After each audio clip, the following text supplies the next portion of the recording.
Apa sih sumber daya alam tanah itu? Tanah memiliki segala sifat dan memenuhi segala persyaratan untuk disebut sumber daya. Tanah mempunyai produktivitas untuk dapat menghasilkan bahan nabati yang diperlukan manusia. Lewat penghasilan bahan nabati ini selanjutnya dapat menghasilkan bahan hewani. Tanah mempunyai daya tumpu, sehingga di atasnya dapat didirikan bangunan. Tanah merupakan bahan mentah untuk membuat beraneka barang. Tanah berdaya menyerap cairan, menguraikan bahan organik, mematikan kuman penyakit, berdaya sangga terhadap zat kimia. Nah, bagaimana prospek sumber daya alam tanah ke depan? Tanah menjadi faktor yang paling penting untuk keberlangsungan hidup manusia di bumi. Dari tahun ke tahun pertambahan penduduk di bumi semakin cepat. Dengan hal itu maka pemanfaatan sumber daya alam tanah juga akan ikut meningkat.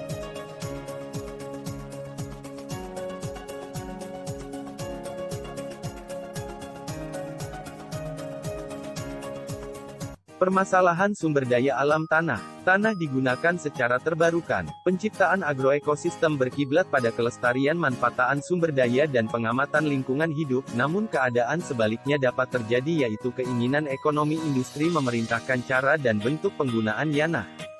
Dalam hal tersebut terdapat dua alternatif konsekuensi yang menimpa sumber daya tanah. Sumber daya tanah digunakan secara konsumtif atau tak terbarukan.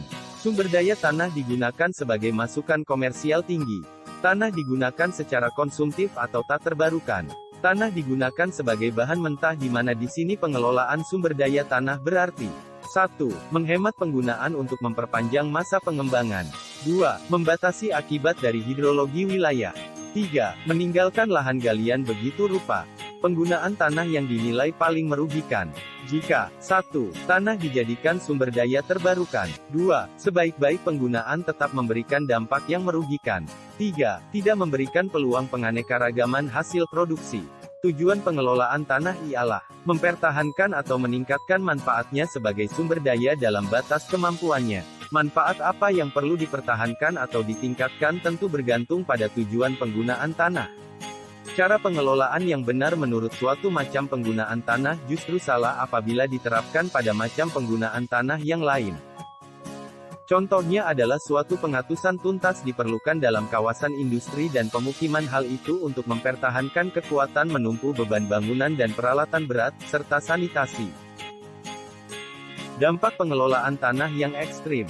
Pengatusan kuat atau penggunaan air tanah berlebihan untuk irigasi menurunkan permukaan air tanah di kawasan sekitarnya karena tersedot. Pemupukan nitrogen meningkatkan kadar nitrat dalam perairan hilir, yang merupakan salah satu bentuk pencemaran lingkungan yang berbahaya. Pencegahan erosi yang ketat di kawasan hulu dapat mengurangi pasokan hara kepada tanaman hilir yang menjadi asosiasinya. Karena ada dampak yang dapat diekspor, maka setiap pengelolaan tanah harus memperhitungkan kemungkinan akibat yang tidak dikehendaki menimpa kawasan lain. Pengelolaan yang dikemukakan di atas berlaku untuk penggunaan tanah tak konsumtif atau terbarukan, berarti menurut hakikat tanah selaku faktor produksi, istilah ekonomi, atau habitat, istilah ekologi. Pengelolaan tanah sebagai bahan mentah, berarti penggunaan konsumtif atau tak terbarukan, semata-mata bertujuan menghemat persediaan agar masa eksploitasi dapat diperpanjang, dan membatasi akibat buruk atas kawasan tanah sekitarnya yang dipakai secara terbarukan. Apa sih hakikat sumber daya tanah? Hakikatnya adalah sebagai subsistem dalam sistem sumber daya lahan, maka pengelolaan sumber daya tanah harus didasarkan atas pengertian baik tentang nasabah saling tindaknya dengan sumber daya lain. Ada dua nasabah saling tindak pokok. Yang pertama ialah yang menciptakan kemampuan tanah dan dinamakan nasabah kompensatif. Yang kedua ialah yang mendorong degradasi tanah dan karena itu dinamakan nasabah anti kompensatif.